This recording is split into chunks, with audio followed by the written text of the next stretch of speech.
Pues buenas tardes, bienvenidas y bienvenidos a esta conversación del Festival de Narrativas Cuéntalo. Gracias por estar aquí. Hoy estamos en la Sala La Bota con dos personas muy singulares, de alto voltaje, si me permiten decirlo. Y dejadme que os los presente solo de esta manera. Lisa Ambrosio es artista y Miguel Ángel Hernández es escritor. Quizá al final os los presente más, pero vamos además a hacer un juego que hemos medio consensuado, pero ellos no conocen el contenido del juego. Consiste en que durante las semanas pasadas he estado recopilando frases que son de ellos, dichas en entrevistas, frases que han dicho algunos de sus personajes, frases que pueden ser también títulos de obra. Se me escucha bien, ¿no? Quizá más cerca de la boca, ¿sí? ¿Mejor? O más separada, ¿no? ¿Así? ¿Mejor? Entonces, hemos recopilado durante varias semanas frases. Ellos no saben cuáles son. Puede que yo les proponga alguna de estas frases y no se hagan cargo de ella, a pesar de que la hayan dicho, porque efectivamente el tiempo juega a favor y en contra de nuestro trabajo, ¿no? Si queréis, más o menos, esta es la dinámica, si os parece bien y la aceptáis. Están divididas en grupos también. Hablaremos de temas como la relación entre lo real y la ficción, los procesos creativos, la creación, el arte, la relación entre lo familiar, lo cercano, lo extraño, lo siniestro. Habrá muchos temas para charlar. La frase que vosotros queráis la rescatamos, la devolvemos a la vida, la comentamos. Si no la recogéis, que puede pasar también, pasamos a la siguiente. Y sí que me gustaría que una vez que cogemos la frase la comentéis ambos, ¿no? Entonces, bueno, si queréis empezamos a jugar, ¿no?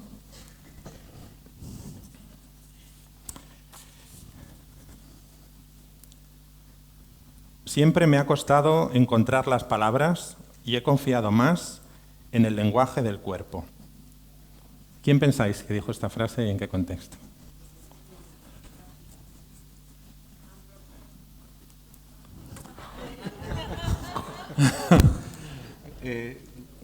¿Quién lleva la puntuación?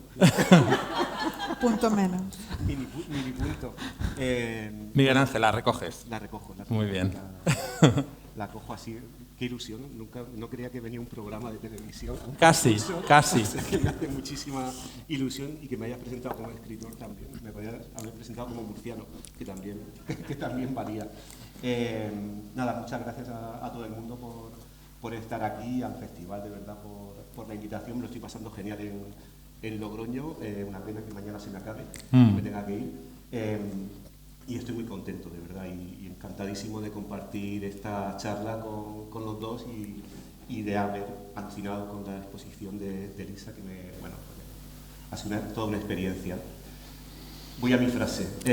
Voy a repetirla. Siempre me ha costado encontrar las palabras y he confiado más en el lenguaje del cuerpo, ¿no? Paradójico que eso lo diga un escritor, ¿no?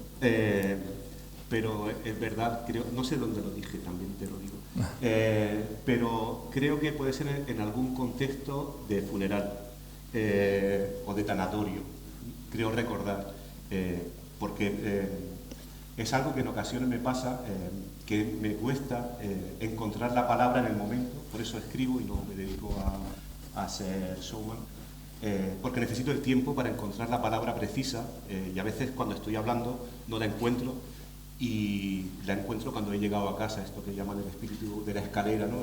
Que uno se da cuenta de lo que quería decir, ¿no? Pero en ocasiones, incluso cuando uno está en casa, no encuentra lo que quiere decir, porque no hay manera de decirlo.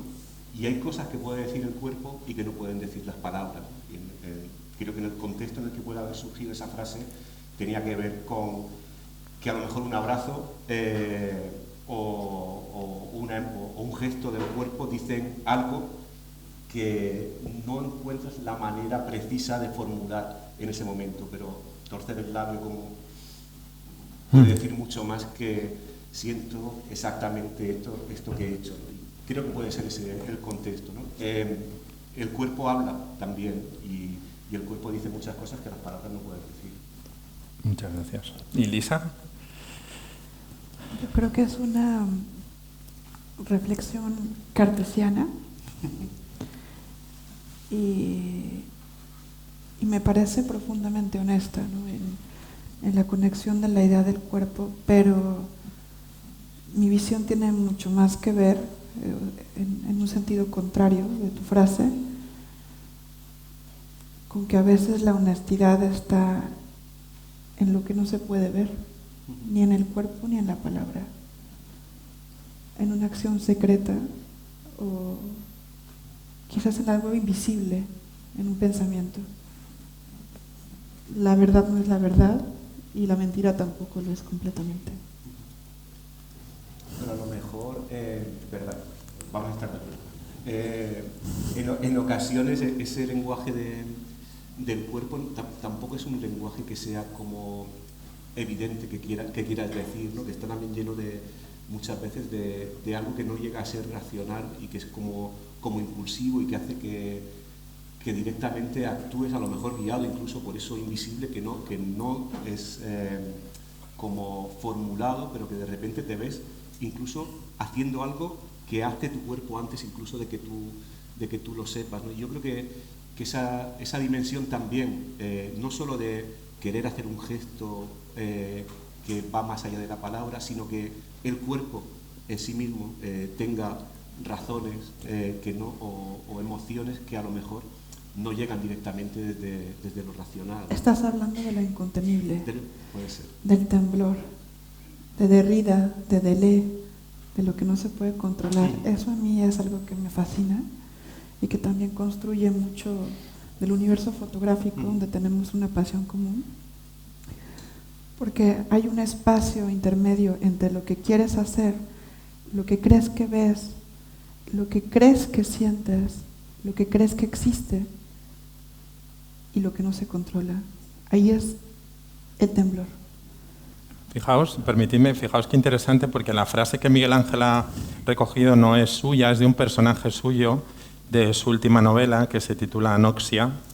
Quizás es el momento, como estamos cambiando el orden de todo, de que habléis de vuestros dos últimos trabajos que más tienen que ver con la audiencia. Uno es Anoxia, de Miguel Ángel Hernández, y otro es la exposición que se titula Toda devoción causa ira, que viene acompañada de esta publicación, ¿no? Si quieres, Lisa, primero, sobre tu proyecto, contarles, al menos invitarles a visitar la expo, ¿no? Bueno, lo tienen aquí al lado, entonces no les queda demasiado lejos. Toda devoción causa ira es la recopilación de 5 proyectos que han ido increciendo también por el apoyo del ayuntamiento y de la gente que se ha envuelto en él.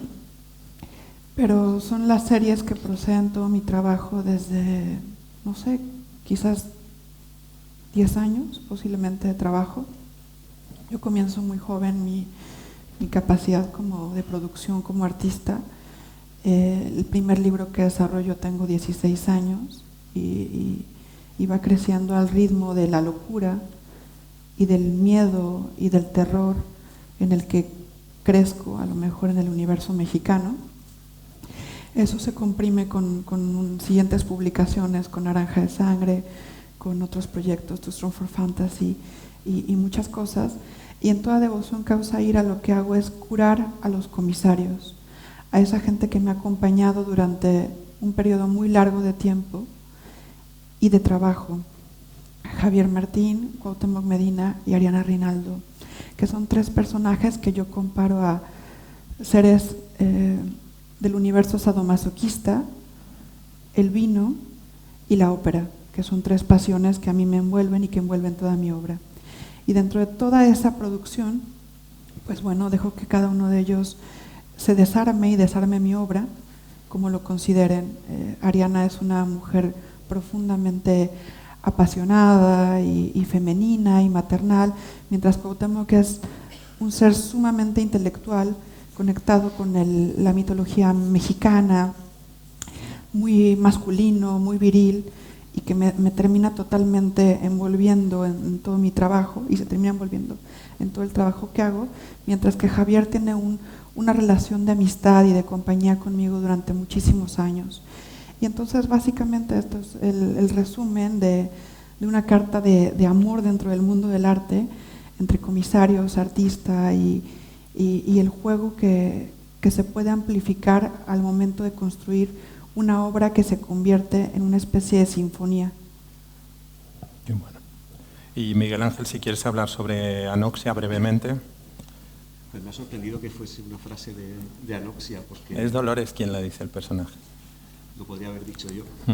Y eso hace que en cierto modo el protagonista de esta novela, Dolores, la protagonista de esta novela, Dolores, que es una fotógrafa viuda, que tiene 60 años y que regenta un estudio pequeñito en el Mar Menor, en un estudio de fotografía, y recibe de repente un encargo para hacer una fotografía de difuntos. Pues esta fotógrafa, que supuestamente es un personaje de ficción, en realidad se parece mucho a mí, ¿no? Y esta es mi cuarta novela, Anoxia, después de sobre todo una novela, El dolor de los demás, que es una novela de no ficción, una novela testimonial, y esta es una novela de sí ficción, de ficción en realidad, pero en el fondo es una novela que acaba hablando de uno mismo, ¿no? Creo que, de hecho, la gente que me conoce acaba diciendo que Dolores se parece más a mí que el personaje Miguel Ángel Hernández del dolor de los demás, incluso el modo en el que me siento, muchas de las cosas que uno transmite al final al personaje, ¿no? Esta es una novela que se puede enfocar desde tres maneras, o se puede contar desde tres lugares. El tema, que es la fotografía mortuoria, la fotografía post-mortem, en el mundo contemporáneo. Imagino una ficción en la que pues todavía esa tradición sigue haciéndose en la actualidad, y hay una persona, un fotógrafo, Clemente Artés, que se ha empeñado en no dejarla perder y quiere comunicar a Dolores, o quiere transmitir esa pasión a Dolores. Es una novela sobre la fotografía y sobre el modo en el que las imágenes sirven para curar, para cerrar heridas, para sanar de algún modo, para acompañar a los que han perdido a alguien. La relación entre fotografía y memoria, ¿no? Sería la manera de contarla teóricamente, ¿no? Luego es la novela del personaje, que es al final lo que un narrador hace. No se le ocurre una novela sobre la fotografía post-mortem, sino una narración sobre una persona concreta, en este caso esta mujer que ha perdido a quien más quiere, que está atravesada por el duelo y que gracias a la fotografía mortuoria como que tiene de nuevo una pasión, que es ayudar a los demás a través de la foto, y gracias a el duelo de los otros, o de ayudar en el duelo a los otros, va superando su propio duelo. Es una novela de segundas oportunidades, de alguien que ha perdido lo que más quiere y comienza a vivir de nuevo, ¿no? Y luego es la novela del entorno.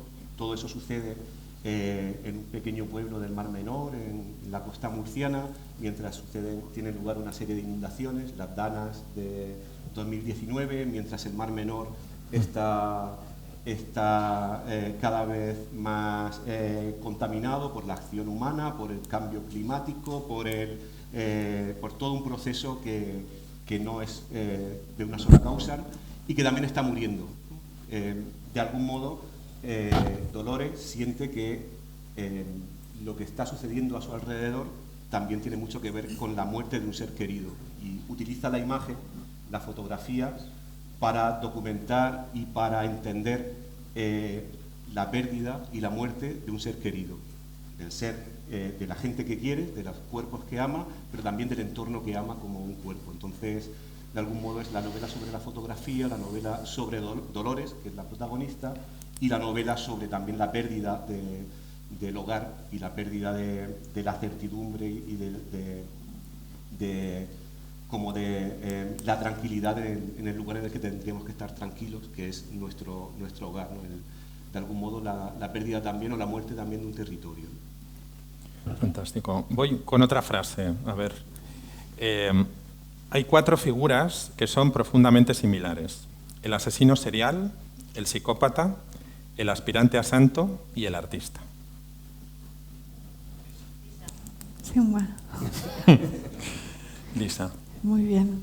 ¿Por qué? Eso sí que lo creo a profundidad. Creo que todos estos personajes tenemos una ambición de llegar a algo que otros no pueden ver. No solamente somos, como seres humanos, el espacio que ocupamos, sino también somos lo que podemos ver, lo que queremos ver y lo que se nos revela. Y toda esta relación tiene que ver con una forma de pensamiento.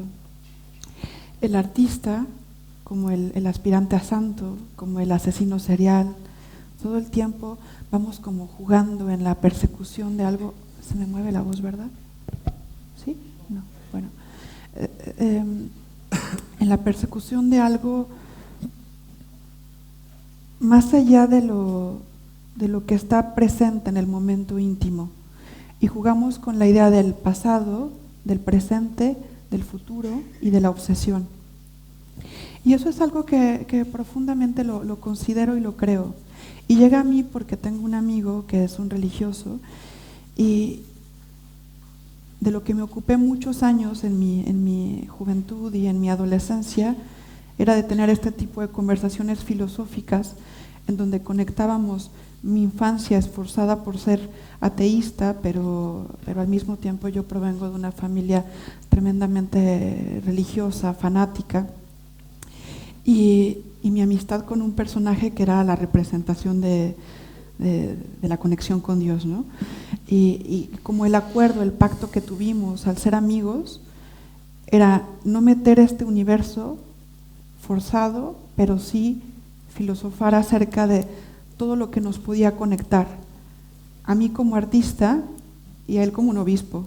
Entonces me pareció como un acuerdo bello en donde esta frase llega a mí y se mantiene grabada en mi cabeza durante mucho tiempo y termina en una entrevista que acabo de hacer contigo en El Español. Y Miguel Ángel, sobre esta definición múltiple, ¿qué dirías? A ver, creo que sí que tiene que ver en cierta manera, la de asesino serial no me lo conozco mucho, pero la del artista, la de el aspirante a santo, que también quise entrar al seminario y me torcí. ¿Y quién era el otro? El aspirante a santo. El asesino serial y el psicópata. Y el psicópata. Bueno, creo que tiene que ver, en cierto modo, con una obsesión por llegar a una plenitud, a un gozo. Lacan, el psicoanalista, hablaba de goce, de la jouissance, pero tendríamos que haberlo traducido al español no como goce, sino como gozo. El gozo de las místicas o de los místicos, que es el momento de plenitud, pero que rompe y que fractura el cuerpo. Entonces es como esa idea de la aspiración hacia conseguir algo que de suyo es inalcanzable y que cuando se alcanza se rompe. Yo creo que esa es la aspiración un poco del místico, del aspirante a santo, del artista también, como de tocar algo que es del orden de lo real casi, y que cuando se toca se puede intuir que lo has tocado, pero ya está en el otro lugar, ¿no? A lo mejor es como una formulación muy de psicoanálisis, pero creo que puede ser una manera en la que esas cuatro figuras, desde mi punto de vista, pueden tener una tendencia hacia eso, hacia ese goce que te desestructura, ¿no? Para mí tiene más que ver con el éxtasis a través de los símbolos. Cuando hablamos así del universo religioso y también del universo a lo mejor de estas series que nos obsesionan de asesinos seriales, o si conocen artistas a profundidad, un verdadero artista en el sentido de que esté dispuesto a la ruptura con todo el universo de los mortales, es justamente eso, es la búsqueda de un éxtasis porque la realidad ya no te compensa. Entonces tienes que buscar algo y construir algo por medio de la imaginación, por medio de la fantasía y por medio de la ruptura con la gente normópata. Sí. Y tienes que aprender a elegir. Y hace unas horas comentaba también con Rubén, es aprender a elegir justo, a veces reflexionando como una especie de actriz de mi propia historia, casi como un asesino, no dar 100 cuchilladas, dar una que sea limpia. Y entonces cuando construyes también y aprendes a construir a través del universo artístico, en mi obra también asesino, ¿no? O sea, hay mucho de brujería, hay mucho de intensidad, hay mucho de también deseo de acercarme a esa espiritualidad no compensatoria, que no termino de comprender nunca y que nunca se termina de comprender, y por eso es que se convierte algo en un poema, en un texto o en una pieza de arte, porque es incomprensible. Hablabais, es curioso porque tengo dos definiciones. Uno decís, el arte es una forma de saber mirar, y otro decís, el buen arte es una forma de chamanismo. Es justamente de lo que estamos hablando, ¿no? Qué difícil y qué fácil, ¿no? Lo hacéis una definición muy sintética ahí. El arte es una forma de saber, eso lo dice algún personaje de mi Tuyo. novela, ¿no?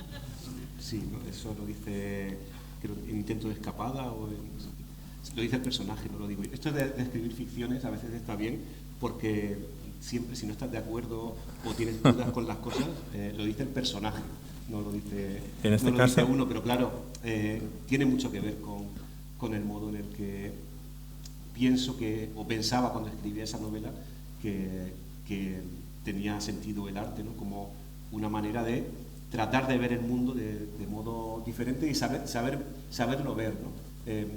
Han nombrado antes lo invisible. Yo creo que al final casi todo lo que he escrito, todos mis personajes buscan lidiar con eso, con lo invisible, encontrar lo invisible incluso en lo excesivamente visible, y siempre se les escapa.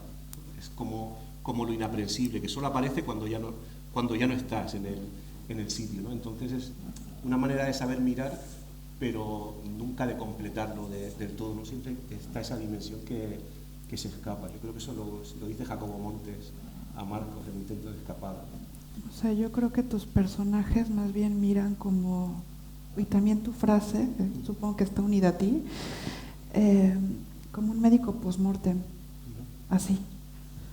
O sea, ya, se acabó, murió, desapareció.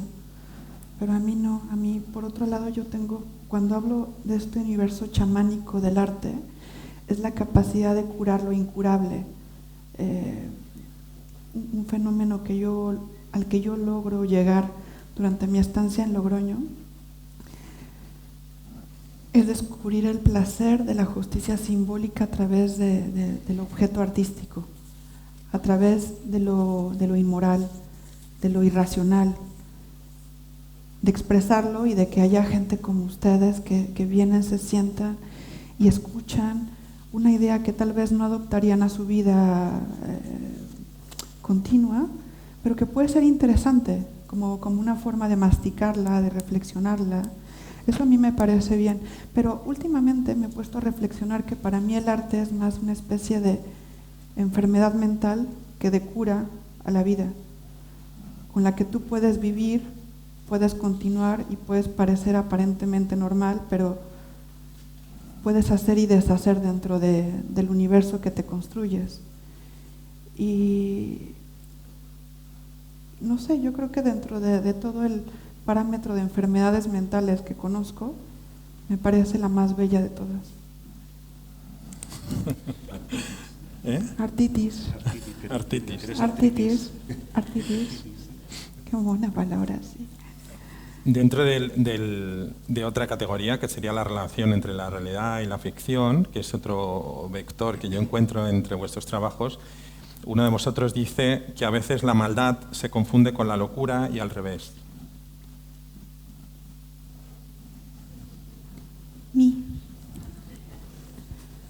Sí, a veces la maldad se confunde con la locura y a veces la locura con la maldad. Esa pieza llega también por una entrevista y es algo que se mete dentro de mi corazón en el momento en el que estaba reflexionando acerca de la figura de mi madre. ¿Hasta dónde mi madre era mala o hasta dónde estaba loca? Porque hay gente que está loca y finge que es mala, pero entonces uno tiene que empezar a jugar con un universo de abstracción, y el arte es mucho más abstracto de lo que parece. Yo estudio ciencias políticas y estudié ciencias políticas porque me parecía profundamente abstracto y me gusta la abstracción, pero no era suficientemente buena en matemáticas, entonces no podía entrar en ese universo. Pero luego me descubro el arte o el arte me descubre a mí y es un parámetro donde solamente quizás nos podemos entender en un son de paz científicos y artistas. Porque cuando estudias los sentimientos, hay una especie de alfabeto infinito, y yo creo que hay una especie de inteligencia normada de sentimientos, donde la gente se siente a veces feliz, triste, feliz, triste, feliz, triste, y no descubren que hay cientos de sentimientos y de puntos medios y tonos medios. Es como un color, no hay un solo azul, hay cientos de azules, ¿no? Entonces, a mí me apasiona la idea de poder reflexionar hasta dónde mi madre estaba loca y hasta dónde era mala. Y ahí la duda, y ahí permanece. También esa gradación, ¿no?, recuerda un poco a la imagen que se borra en el espejo después de mirarnos, ¿no? Miguel Ángel, si quieres hablar sobre eso.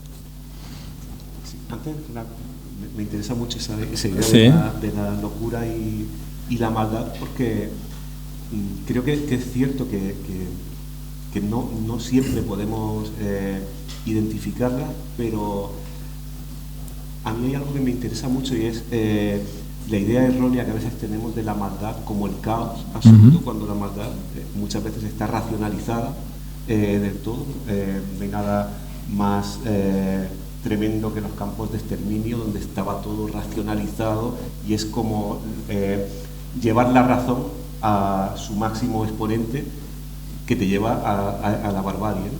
Y luego tenemos por otro lado estigmatizada la locura, cuando muchas veces también genera como pensamientos desde un lugar diferente, desde un lugar como en los bordes, delirante. Al final, creo que la etimología de delirar tiene que ver con ir más allá de la lira, que es el trozo de tierra que tenías, como salir de una frontera que era la norma, la que te pertenecía, ¿no? Y el loco siempre creo que por lo menos nos hace mirar de modo diferente. Entonces, esa idea de desestigmatizar la locura y ver toda la racionalidad que está dentro del mal me parece por lo menos importante pensarla y darle vueltas. Justo, porque la locura no es razonable. Esa es la diferencia fundamental, que cuando vives, cuando sientes y cuando aprendes, te das cuenta que el loco no puede racionar con los otros, pero el malo sí. Claro, y entonces ahí me cabe la duda, porque si mi madre estuviera loca, puedes aceptarlo, pero cuando alguien es malo, eso sí que es apasionante, es un objeto de estudio. ¿Cómo puedes rendir tanto esfuerzo en la vida a evocar el mal? A mí lo que me obsesiona de eso también, y ahora vuelvo al espejo, es, claro, yo creo que no soy malo, de la gente que es mala, pensar si realmente para ellos son malos, o hay una lógica muy construida de que eso es su bien, de que y esto pasa con las guerras y con muchas cosas, donde uno tiene sus razones y está clarísimo que bombardeamos no por ser malos, sino porque tenemos clarísimo que ese es nuestro bien y es nuestra razón. Y entonces de la gente que es mala, del mal absoluto, de los villanos de las películas y de los villanos de la realidad, a mí me cabe siempre esa duda de si en su cabeza ese mal será bien, o es hacer el mal y esa satisfacción del mal, o eso es una construcción. No lo sé, porque no he entrado en la cabeza de algún asesino en serie. Probablemente en una nueva novela tendré que entrar a ver si el asesino está pensando que está haciendo el bien, matando a gente, que también puede ser. No lo sé. Siempre hay una dicotomía de la maldad y lo maldito, porque todo depende justamente desde la perspectiva donde se basa el personaje, ¿no?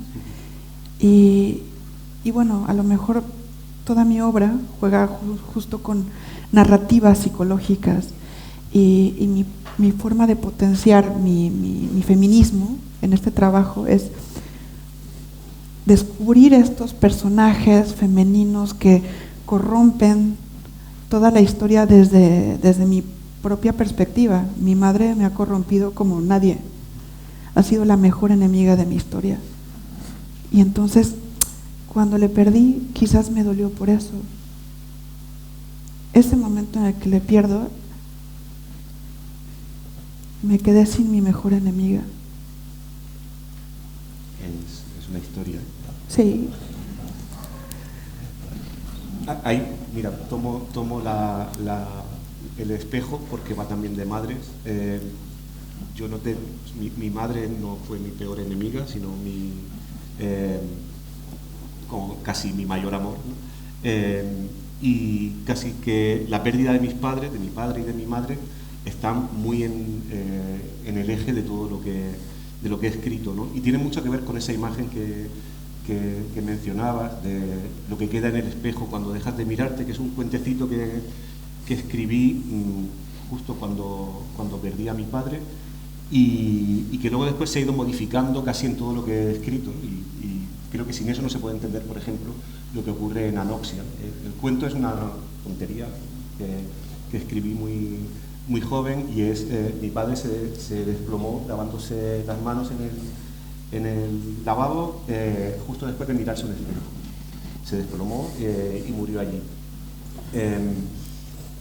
Y yo veía tiempo después que mi madre se quedaba así como embelesada mirando al espejo, y se me ocurrió un poco ese cuento jugando con el concepto de Marcel Duchamp de lo infraleve, ¿no? De esas energías o de esas distancias que solo son poéticas, ¿no? La distancia que separa la sombra del suelo, o la densidad de la mirada que queda en el espejo cuando uno deja de mirarse, ¿no? Que mi madre estuviese tratando de encontrar los ojos de su marido mirándose en el espejo, ¿no? Como si hubiese algo de la última imagen que ya no estaba, porque no estaba realmente, pero sí que estaba proyectada en la memoria de mi madre. Al final era como una proyección, ¿no? Y escribí ese cuento que se llama Lo que queda en el espejo cuando dejas de mirarte, en el que ella está todos los días, ella no un personaje, pero está inspirado en mi madre, mirando al espejo, ¿no? Tratando de encontrar la mirada y preservando, como eso sí que lo hizo mi madre, preservando el trocito de jabón con el que se había lavado mi padre, el último toque del tacto antes de morir, ¿no? Y ella lo preservaba casi como una reliquia. Y hubo un momento en casa en el que yo, que soy un desmanado, pues me sequé, utilicé el jabón y nos quedamos sin jabón.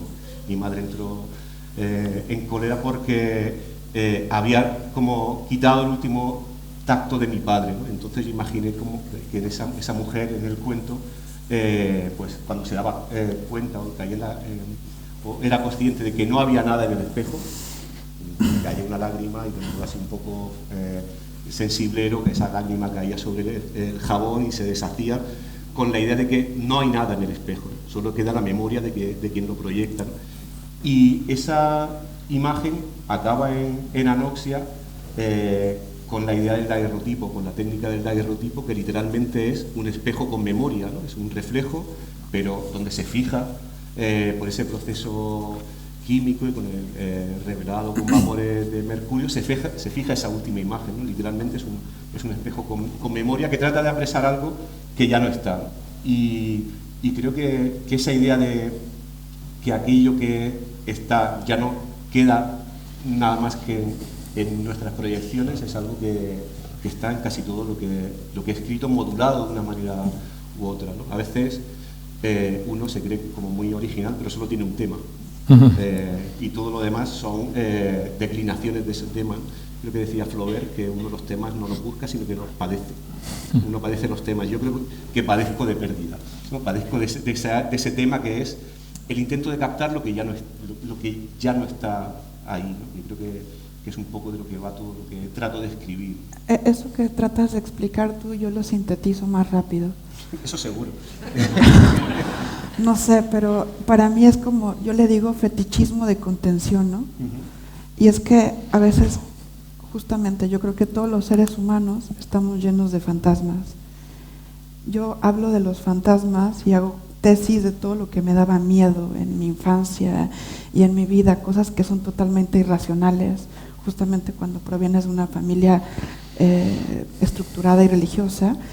Y yo digo que es justamente el deseo de tener lo que no puedes tener. Al final a todos se nos va a acabar la vida. O sea, a veces hay momentos en mi mañana que puedo estar iracunda y enojada y lo que tú quieras, y miro al mundo y me dan ganas de salir y gritar. Me da mucho gusto saber que al final todos ustedes y yo vamos a morir, porque está bien, es el fin. Y cuando tienes tanta conciencia del fin, no esperas contener a nada, no necesitas ese fetiche, porque la belleza está en el instante y nada más. Y para mí el sentido profundo de la vida y del arte está en aprender a perder con gracia, porque todo, absolutamente todo, se pierde. O sea, dinero, juventud, belleza, personas, historias, capacidades, intelecto, todo. Y mientras estás viendo cómo se va destrozando el mundo, tienes que hacerlo con la más profunda elegancia. Ese es mi sentido de la contención y de la vida y de la importancia de aceptar la muerte con profunda naturalidad. No, pero creo que es verdad, y estoy de acuerdo contigo, por supuesto, en la única importancia del instante, y de tener que lidiar de algún modo con lo que ya no está, de aceptar que ya no está y que no va a estar jamás, ¿no? Pero creo que hay algo, o al menos a mí me interesa mucho también, qué queda de aquello que sabes que se ha ido del todo, ¿no? Y de qué manera eso nos acompaña y también nos hace bien, y eso nos hace lo que somos, ¿no? Y creo que las imágenes, las historias, al final la memoria nos sirve no para estar anclados en el pasado, en eso que se ha perdido, sino también para integrarlo y que nos configure y casi que nos modifique, ¿no? Que al final eso es el duelo, que habla no tanto de quedarse en un lugar, sino de seguir moviéndose y de aceptar que eso ya no está, pero que ese vacío viene contigo. Y a veces acarrear eso que ya no está como algo que no te quita la vida, pero que te pertenece, a mí me hace bien, ¿no? Me hace bien recordar pues, esa gente que ya no está conmigo y que amo, y saber que algo de eso pervive en lo que he escrito, pero sobre todo en lo que recuerdo, en cómo soy, a veces en un gesto, en algo que tampoco pretendo borrar, ¿no? Entonces creo que hay una memoria que no es excesivamente conservadora de volver al pasado, sino una memoria que nos configura como somos, y al menos yo lo siento así, ¿no? Y tengo quizá esa pulsión nostálgica en todo lo que escribo, pero no de quedarme ahí, sino de arrastrar conmigo cosas que creo que me hacen bien. Quizás ahí tenemos una diferencia interesante, porque yo vivo en contra de la idea del dolor perpetuo. Me molesta muchísimo. Y me gusta mucho la idea de saber, sobre todo cuando realizo mi trabajo artístico o conozco otras personas que me pueden parecer interesantes por cualquier motivo, lo que me interesa de ellas es saber cómo es que superan una situación complicada, algo que parece que no podía superarse. Eso me parece interesante. Las historias de guerra, cosas así que dices, pero ¿cómo hizo Napoleón, ¿no? En este momento todo estaba en su contra, el clima, la gente, la economía, el momento histórico, y de pronto ¡pum!, se le ocurre, ¿no?, una estrategia de guerra. Eso me fascina. No me fascina el dolor perpetuo, no me fascina la idea del fantasma, pero la idea del fantasma para mí tiene una posición simbólica. Es la historia de lo inacabado, ¿no? Pero también tiene una belleza el fantasma. Ahora, desde mi postura mexicana, y de la experiencia que tengo cuando hablo del el suicidio de mi mejor y único amigo de adolescencia, que es la razón por la que también se detona mucho de mi trabajo y mi primer libro. Para mí la intención es superar eso, rebasarlo. ¿Qué pasa después de que, has perdido familia, dinero, estatus, tu amigo, tu país, la posibilidad? ¿Cómo te reconstruyes? ¿Y cómo te matas a ti mismo para volverte a construir? Porque hay momentos en que todo es tan trágico y doloroso que tienes que fraccionar. Y entonces cuando fraccionas todo, cuando fraccionas el tiempo, el espacio y todo lo que está alrededor de ti, es que de verdad puedes ver más allá. Y eso es lo que me apasiona dentro de las historias, no el dolor perpetuo. Y bueno, yo creo que ahí paro mi aportación. Esa memoria o esa acarrear la memoria de la pérdida no la entiendo como dolor. Creo que puede ser hasta gozosa y que sobre todo tiene que ver con la memoria de lo que sadomasoquismo. Vamos a la memoria de lo que a uno ha sido, ¿no? Y a mí no es un dolor, no estoy volviendo a esos traumas de modo doloroso, sino para aclararme y para seguir viviendo lo que creo que es al final el duelo, ¿no? El enfrentarte a eso de lo que no puedes seguir huyendo e integrarlo en tu vida como parte de lo que tú eres, ¿no? Como una cojera, como algo que eres tú, como tu condición, que a partir de ahí puedes caminar perfectamente, pero tus fantasmas te acompañan no para atormentarte, sino que están ahí y que son parte tuya. Para mí, en síntesis, la vida no se supera, se asume y ya, es lo que es lo que hay. Una arruga más, una deuda más, una obra más, un amigo más, una pérdida más. Asumes, se acabó. Yo os voy a proponer una frase que no tiene nada que ver. Todos somos un poco voyeurs. Esto yo no lo sé tampoco. Puede ser. Si no es mío, es verdad. Bueno, es tuya, pero... Puede ser, pero yo creo que... Voy a jugar con ella. Sí. Me encanta ahí como jugar con la comida, ¿no? Yo creo que sí, efectivamente, ahí estoy de acuerdo contigo. El universo de aficiones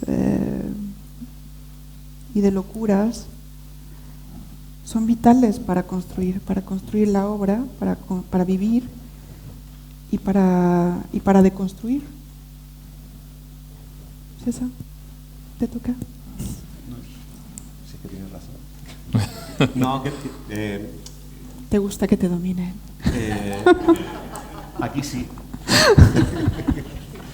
En realidad, creo que es una frase que tiene que ver con la fijación que tenemos también por las historias de los otros, por la miseria también de los otros, por ver sin ser visto, ¿no? Que es la clave del voyeur, ¿no? Aquel que obtiene placer con la mirada, pero sin que se sepa que está viendo, ¿no? Por eso en nuestra sociedad actual obtenemos tantísimo placer mirando en las redes sociales, mirando en sitios que se sabe que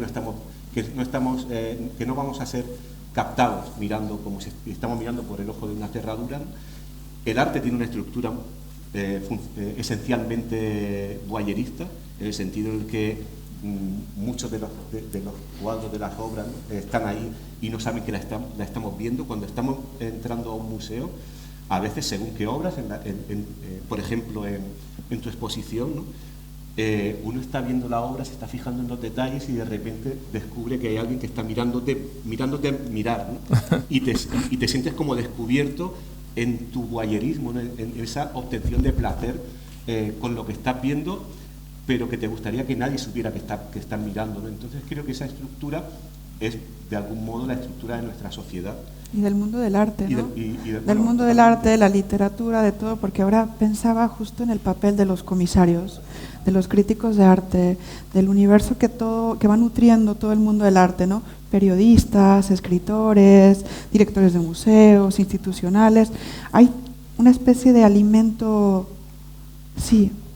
voyeur, porque me parece fascinante. O sea, el artista se construye, está haciendo la obra, sufre, llora, se lo pasa bien, mal, eso no es importante. Lo interesante es cómo construyes un alimento para todo el universo para el que vivimos y que intentamos alimentar por siempre. Es como una especie de demonio. Y hay que alimentarlo, y alimentarlo, y alimentarlo, y nunca sacia. Por eso es que el arte sigue vivo, por eso es que escribimos, por eso es que imaginamos historias y creemos que tenemos la posibilidad de aportar algo novedoso, algo fundamental, igual para los que nos vienen después, ¿no? Porque en algún momento nuestra vida es finita y quizás en el atrevimiento de hacer algo quizás doloroso o arrogante o inmoral o agresivo o violento o un acto profundamente lleno de amor, hasta lo radical, es que aportamos a este universo de lo visual y de lo que no se puede ver. Dices, todo el mundo necesita una foto hoy en día. No tenerla significa no haber existido. No tenerla es arriesgarse a no ser recordado.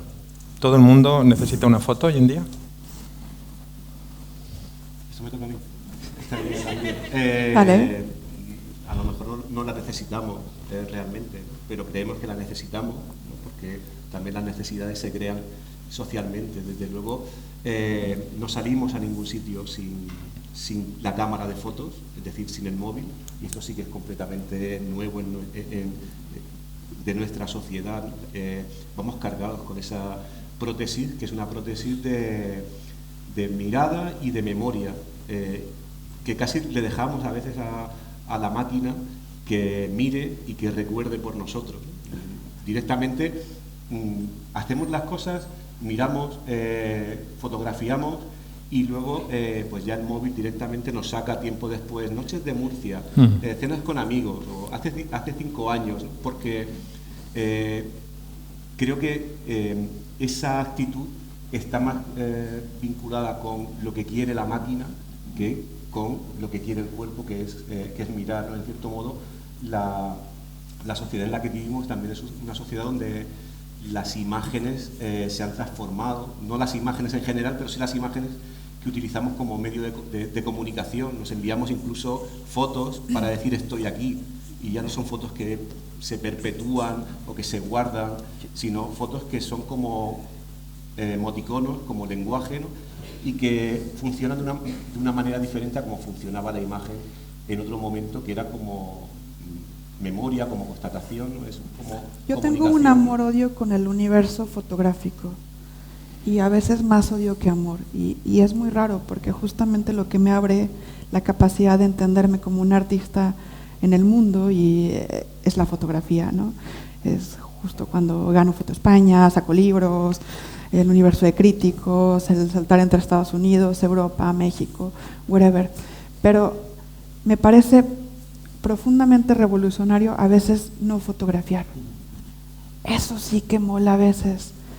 Y hay gente que a veces se ha quejado conmigo de que pues, no se espera, que a veces no tomo ni una imagen, o que fotografío, o que saco video de todo lo que se me apetece en un día y lo meto en redes sociales o whatever. Pero a veces la belleza está en el silencio de lo que ha sucedido, porque no quieres que nadie lo sepa. Y también tiene algo como secreto e intrigante. Y el secreto y la intriga es algo que vale la pena rescatar, porque no siempre el medio correcto para traducir alguna experiencia es la fotografía. A veces puede ser justo un texto, a veces puede ser un trazo, un pollito, puede ser una forma de vestirse, de actuar, hasta de no hablar, el silencio. Y traduces mucho mejor algo que quieres decir o que quieres absorber para tu vida o para el tiempo específico. Por continuar, te estamos quitando el protagonismo. No. La no foto que has dicho creo que es muy importante también como foto, o sea, como decisión, ¿no? Es decir, esto no quiero hacer, no quiero fotografiarlo. Hay un texto que me gustó mucho de Joan Fontcuberta que se llama, está dentro de un libro que se llama Imágenes latentes, donde habla de la necesidad o la pulsión que sintió de no hacer la foto de su madre muerta, él que había estudiado la fotografía post-mortem y en el lecho de muerte estaba como tentado a hacer la foto de la madre muerta y intenta hacer la no foto de la madre muerta y hace todo el texto, que es un texto delicioso, sobre esa foto que él configura solo en lo que está viendo, que en realidad lo que has dicho no es el texto el que lo traduce, ¿no? Pero él decide no. Yo creo que justamente en lo que hacemos o no hacemos se demuestra el carácter. Y él tendrá sus razones, pero por ejemplo en la exposición ahí pueden citar, ¿no? Ahí están viendo la foto de mamá y papá, muerto, semimuerto. El carácter se demuestra. Yo tardé, no sé, más de 10 años en volver a ver a mi madre, 15 tal vez, o sea, tardé muchísimos años en volverla a ver. Y regresar de una forma fortuita a México o no, porque iba a tener como una primera exposición en un museo allí, que nunca me habían invitado a México. Cuando regreso, me pienso, después de saber que mi madre estaba hospitalizada y a punto de la muerte, 5 días en ir. Hay un tiempo, hay una espera, hay una pulsión. Y luego, ahí ves el carácter, lo que hablábamos hace unos días. Uno no puede saber cómo es un tigre, uno tiene que ir a ver cómo camina el tigre, tiene que tocar al tigre, tiene que oler al tigre y después sabes de qué estás hecho o de qué no estás hecho. Y el carácter ahí está, en el pulsar la imagen. Para mí es un acto no solamente que tenga que ver con la fotografía, porque para mí es un medio más para hacer lo que hago. No tengo ninguna relación de fidelidad a ella, no me interesa específicamente. Mi relación está con el relato y con la historia personal y política de lo que sucede frente a mí y alrededor. He ahí mi fundamento, no tiene que ver con teoría, tiene que ver con práctica. Esa foto es tremenda. Creo que es un buen momento para presentaros, ¿no? Como nos llevamos acercando al final. Lisa Ambrosio nació en Ciudad de México en 1993, aliada con el reverso tenebroso del tiempo. Trabajó durante un tiempo en un periódico de sucesos. Es autora del libro The Rage of Devotion, también Naranja de Sangre, Toda devoción causa ira. Ahora podéis visitar su exposición en la Sala Mo Salvador. Ha sido becada en Fotofest en Houston, estudió en Texas, no sé si lo he dicho, descubrimientos en Foto España, está en muchas colecciones privadas y públicas. Miguel Ángel Hernández es escritor y también profesor universitario, nació en Murcia en 1977, ha sido director del CENDEAC y también ha tenido varios fellowships en Estados Unidos, tiene un montón de publicaciones, ensayos, cuentos, algunos de los que mencionado entre sus novelas, hay algunas, varias de ellas premiadas, finalista de Herralde, Premio Ciudad de Alcalá, Premio Anagrama, Intento de escapada, El instante del peligro, El dolor de los demás, Anoxia, el último. Antes hablábamos, ¿no?, de que cuando dos personas coinciden, a veces comparten una pregunta o no. En función de eso, ¿qué pregunta pensáis, ahora que llevamos un rato hablando, que compartís? O ¿cuál es el interés entre vosotros en Cruzado? ¿Qué pregunta compartir? Sí. Esta es la más difícil que nos has hecho. Es la única pregunta que os he hecho. Pues no lo sé. Paso palabra.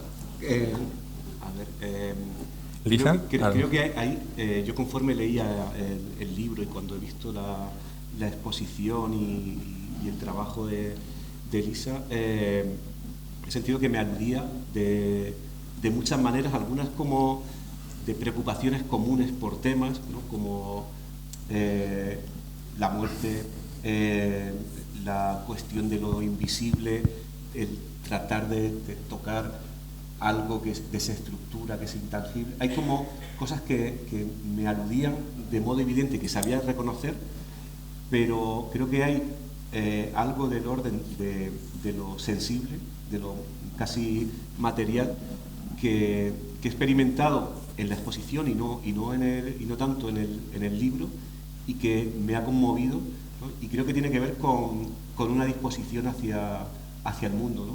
La idea de conmoción, cuando algo te emociona, tiene que ver con que mueve los sentidos y mueve también el cuerpo, ¿no? Y cuando paseaba por la exposición, algunas de las obras me dejaban allí como agarrado, y a lo mejor no encontraba las palabras para decir qué es esto que me tiene aquí agarrado, ¿no? Y volvería a lo mejor a formular o a tomar esa primera pregunta, esa primera frase que soltaba, ¿no? Que a veces las palabras no pueden decir las cosas que puede sentir el cuerpo, ¿no? Y yo he experimentado una emoción especialmente corporal en la exposición. No sé si es porque es eso, algo del orden de lo tangible, de lo material que está en la obra, o es porque estaba cansado. No lo sé. Puede ser. Pero creo que tiene algo que me toca en el ámbito de la sensibilidad, de la estética, ¿no? Del conocimiento estético, es decir, del conocimiento de los sentidos, ¿no? Que no es del orden de la razón, sino del orden de la convulsión del cuerpo, ¿no? Buena idea. Ahora yo voy a intentar devolverte con lo que quería, Rubén, una pregunta. ¿Tú en qué sientes más confianza? ¿En la teorización de una historia o en habitar la historia?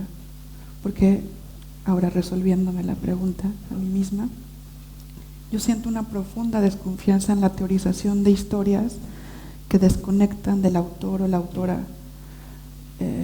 Si ahora nos metemos en el universo de la fotografía,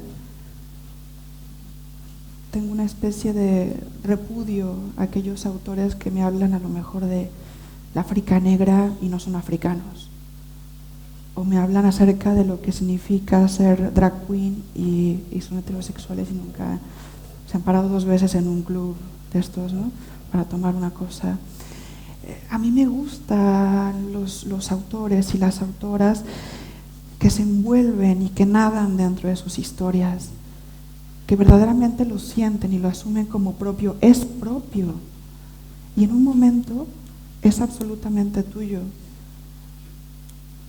Eso para mí tiene un no sé qué de autenticidad que no logra ni la mejor actuación. No lo puede lograr. Ahora respóndeme tú. Creo que realmente esa es una cuestión por la que dejé de escribir sobre arte y me dediqué a escribir narrativa, porque sentía muchas veces que aunque sigo escribiendo sobre arte, pero textos raros, sentía que como historiador o como crítico de arte estaba operando casi matando a las obras, como diseccionándolas, como hablando en un lenguaje que en realidad eso sí me gusta. No tenía... Eso sí me gusta, diseccionar. Sí, pero diseccionar tiene que ver, tal y como yo lo pensaba, con matar la obra y analizarla como desde fuera, ¿no? Y me di cuenta de que a mí lo que me gustaba y lo que me importaba era, tú has dicho, habitar, ¿no? Para mí era experimentar, ¿no? Experimentar lo que hacían los personajes, ¿no? Y esa, por ejemplo, es el debate ético que está en mi primera novela, en Intento de escapada, el debate ético del protagonista, que es alguien obsesionado por la teoría, un estudiante de Bellas Artes obsesionado por la teoría, y que de repente, cuando se convierte en el asistente de un artista, se da cuenta de que lo que funciona en la teoría no siempre funciona en la vida, y tiene que tomar partido por supuesto, la vida o la teoría, ¿no? Pero él era como el que estaba, decía, enfermo de teoría, ¿no? Y creo que ese dilema está muchas veces en lo que hago, porque no me puedo quitar de encima la mochila de ser profesor de historia del arte, de haber configurado un lenguaje a través de pues, toda esa teoría, que no me la puedo cortar, así como sacar con un Photoshop y quitármela en medio, pero sí la puedo modular o sí la puedo como integrar dentro de la experiencia, que creo que es la parte que me Volviendo interesa. a la obra de arte, yo creo que mucho de la belleza de ser crítico o journalist o, no sé, me pongo en su lugar, no lo hago, pero soy extremadamente crítica y decapitante con mi obra. Y entonces, a mí me gusta la obra de arte porque también está viva y muerta a la vez. Es fetichismo, es un fetichismo controlado, exclusivo, exquisito, intelectual, un producto wow. Si está bien realizado puede ser maravilloso, ¿no? El equivalente de entrar a un restaurante con estrellas y que huele bien, ¿no? Pero está muerto. O sea, finalmente es un objeto, es la representación sintética de una idea o de muchas ideas que va en narrativa, pulsando, diciendo sí, no, sí, no, sí, no, hasta la muerte o el aburrimiento del artista, hasta que decida terminar la obra. Para mí es, yo creo que la forma más saludable y más humanamente estable para mí de conectar con el mundo de los vivos y los muertos. Es Frankenstein. Y mola que estés decapitando la obra, mola que le estés cortando los dedos, los pies, la cabeza, que estés jugando con el deseo, con lo que puedes o no puedes tener, con lo que se contiene y lo que no se contiene.